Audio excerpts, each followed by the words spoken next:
Okay, so this time I want to talk about shading and coloring, and I just want to give you the tools on how to actually do that when you create your stuff.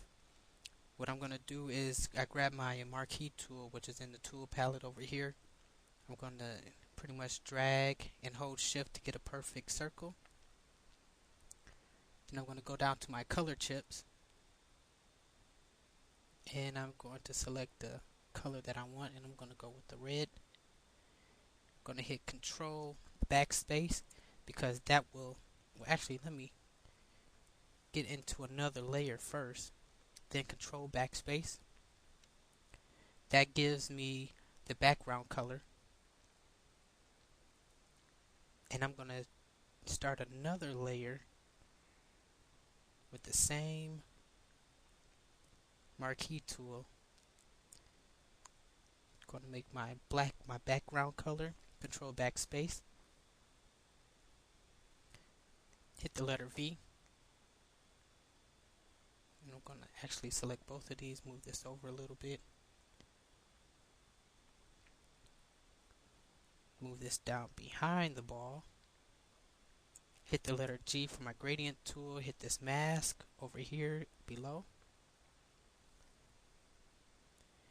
Then I'm going to drag this, and I'm just going to make sure that it was on linear. You also have a couple of other different options of gradients. When you're drawing, most of the time when your shadow is going away from the object, it starts to fade away. So that's what we're replicating here. Going back to my move tool, now we can begin to, after we colored it, we can begin to shade it. It's a few ways of shading, but this way we're going to shade by just adding color on top and then using our smudge tool to blend the colors. I'm going to start off by using a darker red here, so I'm going to select my color chip again and go with that kind of red. And hit my letter B for my brush tool.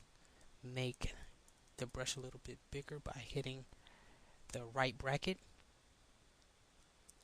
Check my opacity, which is I like to keep it kind of low so I can go at my own pace here and it doesn't just do it all in one swap.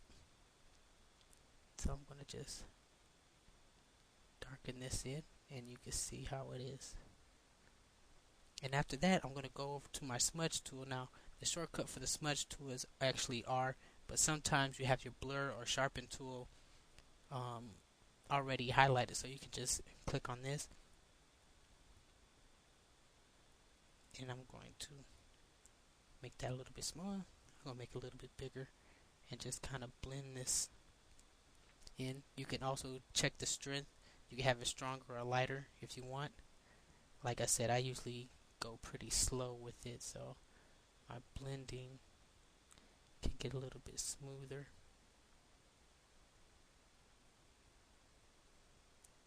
And if you want it to be a little bit darker, go back to your brush tool and put some more on.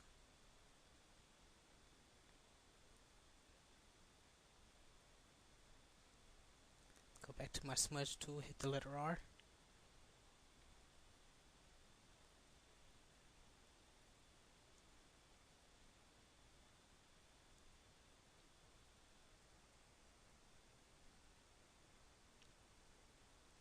All I'm doing now is just moving the color that I did put down.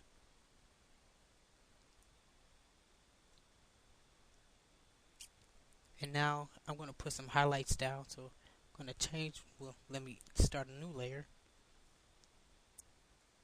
Go to different color, and this gray is good.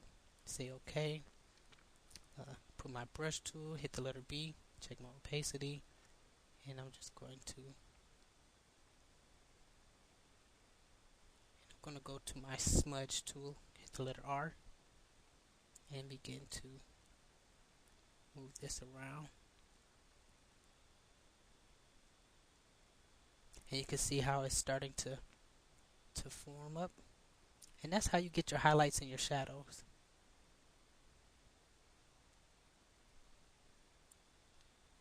One thing you probably do not want to forget though is you do have options with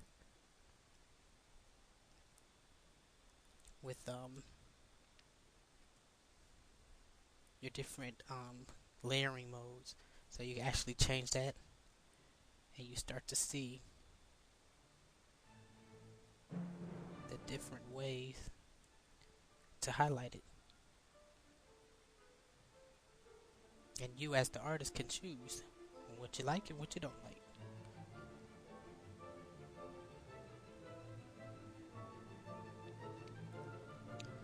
So I hope you enjoyed this tutorial on showing you how to begin to use your brushes to shade and highlight.